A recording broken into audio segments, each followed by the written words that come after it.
Soldier of Christ reporting for duty. How's it going, everyone? Hope everyone's doing well and staying safe. Today, what I wanted to do is wanted to talk about something. Might be sort of a long video, but I sort of wanted to talk about true love as far as being a Christian. I've pretty much been single all my life. I haven't been too much interested, I guess, in getting a relationship. Sometimes here and there I may have, but mostly I've just been one of the people that would, just hang out with their friends and kind of just do their own thing and whatnot. And I don't know, I'm someone that also doesn't expect to, ever find a relationship, at least for the next few years, because I feel like God is, He doesn't want me to sort of focus on that right now. So I wanted to make this video sort of just, I guess, talking about it because, of course, this isn't just a Christian problem that some people seem to face, but it's mostly just for everyone, excuse me. And what I mean by that is, music. Music is something that is so popular nowadays. Not just secular music, but a lot of Christian music too. A lot of it is just seems to be kind of like, finding love, if that makes sense. You could find just about music in any genre, and it'll mostly just be about love, especially in like the pop genre. And there's nothing wrong with love songs really, but it's at least to me, it's very exhausting for like the lyrics just to be about love. It's better when there is songs about love, but there's also like various songs about other things. And again, it's all in our like television, books, media. Like I can't tell you how many times I remember I was not never much big of a reader, unless it's something such as a Bible. But I remember I remember it was always like probably late grade school, middle school, high school. You'd always see someone with a book in their hand. It would usually be a girl, and it a lot of times it would just be like romance novels. I don't remember the last time I read a romance novel or anything, but I don't even know if I've read one before, as far as I can remember. But I know I understand that a lot of it is mostly just it's mostly just a fantasy, something that's just not the case, something that's actually sort of false. It sort of plays into this fairy tale of a lady finding like the perfect guy, and sort of like romancing with that. And of course, there's problems in the story to keep it interesting, but a lot of times, as far as I know, in the end, it all ends up working out. Trying to make it as cliche as possible. And that's I'm sure that's how like the majority of like these love romance novels end. But with that out of the way, I think we might be able to see some things from scripture.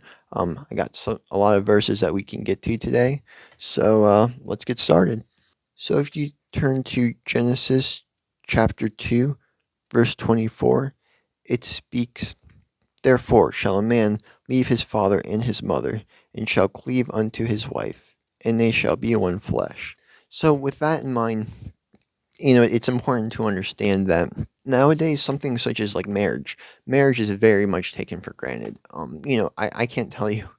I don't really follow celebrities all that much, but it seems like so often celebrities they get married and then they divorce, they marry someone else, they get a divorce, and it goes on until sometimes they even start maybe like remarrying their old spouses or something. And it just keeps going on and on and on. And sort of it becomes sort of like this superficial thing, and almost like they're might be getting married to sort of like leverage off of each other's status and whatnot. And again, a lot of like the love that we see again through like the novels, through the music, especially music videos, a lot of it a lot of it's like physical and visual. And it's sort of like that a lot of people think is love. And I remember reading in a forum someplace, it was an older person, and they were saying, oh, young people don't get it, and they weren't trying to be offensive or anything, but they were trying to say something such as young people, they just they just go with what they see. They just go for like the appearance, and it's harder for a person that's like under the age of 25 to be like emotionally, mentally mature and stable for than a person that's 25 or older. Again, they weren't saying it in sort of a degrading way, but they were saying that it's harder for people that are younger to be sort of in like a stable relationship because they tend to go for the superficial things, and they tend to go with their impulses and their hormones. Of course, this is not to bash anyone by any means or anything, but I'm 21 years old and I'll be turning 22 in less than 2 months. And I remember, in college, I'd be talking some people, they mostly be guys, and um, you know, sometimes they'd say, "Yeah, I'm actually going to propose to my girlfriend, really soon." Or whatnot, or yeah, I'm already married or something. And of course, that's not very common, but it's very tough to see, sometimes, people my age to get married because, in my circumstance, I'm someone that's actually not the most like sort of like there, if it makes sense. I'm not trying to say I'm insane or anything as far as I know, but I know that I don't necessarily have like the capabilities, the sort of like responsibility because I'm someone that very much values my time, and when you sort of like hastily jump into a relationship, just for like the benefits, you might be upset later on because you're just jumping in for the benefits and you're not necessarily looking at the fuller picture. And that's something that like happens a lot because doing research, there is quite a high divorce rate for those that marry younger because again they marry thinking that they're just going to reap the benefits, and there's not a lot of hardship with it. One of my friends, again, he only had a girlfriend once, and once he broke up with her, he didn't necessarily want to, as far as I know, he didn't want to see her or talk to her again. But ever since he sort of like got a taste of what it's like to be in a relationship, he sort of became like addicted to trying to find a relationship, trying to find a girlfriend. And again, there's nothing wrong with that. It's great if you want to sort of like find someone that could be your counterpart. But when you focus so much on that, it's it's like you're not enjoying being single. Because I know, if I were to be married like just like right now, that would be like absolutely horrible for me because I'm someone that I like to say, I'm with God all the time, but I like to say a firm 80% of my time I spend alone. And it'd be great to have a spouse and to wake up to a spouse every day, but for me, as of right now, that would be absolutely insane because again, I'm someone that is not necessarily the most responsible, and I also value my time. And I know if I have, if I actually were to start a family, if I were to have the stability to do it as well, it would most likely not be very enjoyable for me. Of course, I haven't experienced it yet, but if you are single, you really only have to worry about what God wants. But if you marry someone and you have a wife, you have to focus on what your wife wants as well as God. Of course, God comes first, but now you also have to ensure that your wife's okay, that your wife's happy. And when you're single, you don't have to do that. So it's always important to sort of enjoy your singleness before you think about finding a spouse. As well, if you turn to John chapter 15, verse 13, it speaks, "Greater love hath no man than this, that a man lay down his life for his friends." And again, that's something else because a lot of times, something such as superficial as love gets thrown around a lot, or people, they superficially sort of have this ideation of love that might not necessarily be the truth. You wonder if it's true, if it's sincere love. Um, it's easy to think that like people throw around like I love you all the time to people and whatnot, but sort of true love comes from sacrifice. If you love someone truly, you are willing to sacrifice so much. You're even willing to give up your life for them. And if you're not willing to give up your life for them, it's might not necessarily be true love. Because when you truly love someone, sacrifice is everything, and sacrificing for that person means that you do love them. It seems that true love is just looked at as something selfish. Because think of it this way, like let's say, um, I guess in my shoes, you're a guy, and then you see like a beautiful young lady, and you go up to her and talk to her and stuff, and then you gather up the courage to ask her out and whatnot, and she's like, no, I'm not interested. And then you, of course, you're offended, but then you keep trying, you keep trying, you keep trying until she just like runs away and gets a restraining order or whatever. In that circumstance, you've harassed her so much and whatnot, and you're wondering, why doesn't she like me? She needs to like me. And the thing is, that's sort of like, so that's kind of like a psychopathic behavior, because you're like, it doesn't matter what she wants. It only matters what I want, and you only think about having her and not her having you. Same thing with my I'm bashing my friend again, but you know he thinks so much about getting a girlfriend, but he doesn't necessarily work on himself. I love the dude. He's very smart and he's very kind, but when it comes to sort of like trying to improve himself, as far as trying to be the best of him he can be, again it goes back to like sort of like apathy. And when you're apathetic in that, and you're wondering why you're not reaping the benefits of something you want, it's because you're not practicing for it.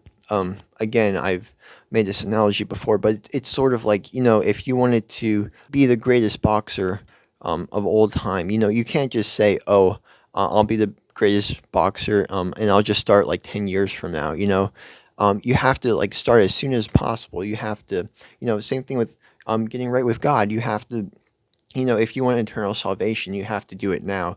It's sort of something that you can't wait on, because next thing you know, you could be ran over by someone that's texting and driving, someone that's drunk and driving, and something as that is so simple.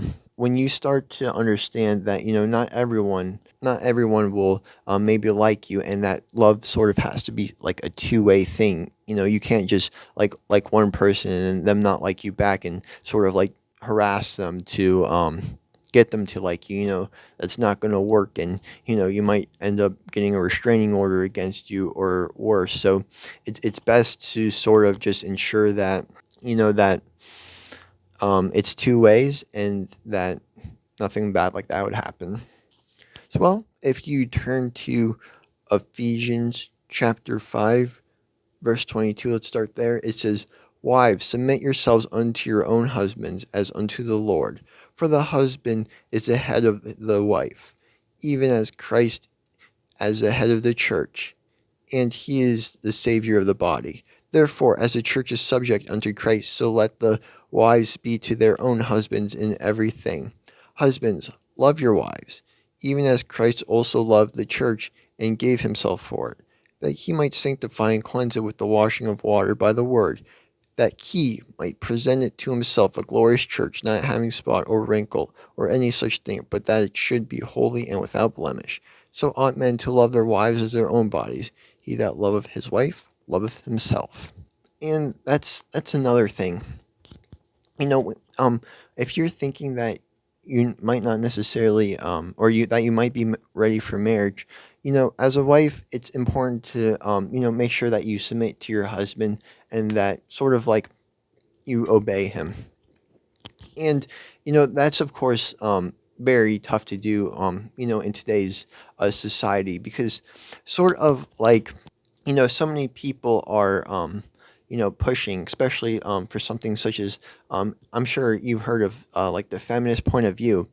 And it's important to want to be heard and want to be understood. It's also at the same time important to understand that you know not to sound sexist or anything, but when you're a woman, you're supposed to understand that submitting to your husband is something that is important because you're supposed to love and support your husband, and the sort of like the role of the wife is to do that, is to love and support your husband, and the same thing goes for the husband of the relationship. When you're a man, it's very important to keep yourself in check. Because me as a male, I understand that being quick to anger is a really bad thing because that is like a huge sin I struggle with. Is I am very quick to get angry, and I understand that. When sort of like when you're the husband, you have to be patient and you have to love your wife, and you can't be quick to get angry with your wife. You're supposed to love her and understand her, and at least if you don't understand her, try to understand her, because sort of like again when it says that you love your wife, you love yourself, and if you love yourself, you love your wife. And lastly, there's one verse I would like to get to. It's First John chapter 4, verse 8. It speaks, "He that loveth not knoweth not God, for God is love." So at the end of the day, that's one of the verses that would probably sum up this whole video. That God is love, and that God created you out of love. And again, a lot of times, people, especially outside of the Christian faith, even within the Christian faith, they're sort of, tied to this idea that, that love in some ways is superficial, that love is something sort of just, that sort of just, is just what you want, and not necessarily like what the other person wants, because when you understand love, you're able to sort of better understand God, because again, God is love. And if you don't know how and if you don't know how to love people, if you think that it's just about you, at the end of the day, that's not true love. Sort of like again, all of this media through the our romance novels, our TV shows, our movies, it's all sort of like plaguing our mind of what love is. That love is just physical. You get what you want and then you leave, and you're on to the next person, sort of like a vampire, if you will. So again, you don't want to live that life if you know God, because you know that that is truly not love, and that at the end of the day, if you seek God and if you want to know what love is, it's best to do something such as like read the Bible and to pray, because at the end of the day, again, God is love, and understanding that will help ensure that you are on the right path. So, yep, that's pretty much all I have today. Hope you enjoyed this video. Think it might be a little longer. Um, Again, if you would be interested in more content like this, please perhaps consider subscribing, leaving a like or dislike, um, maybe a comment down below about what you think, and joining my Discord. Perhaps if you're interested. Yeah, that's all I have. Thank you so much, and until next time, Soldier of Christ, out.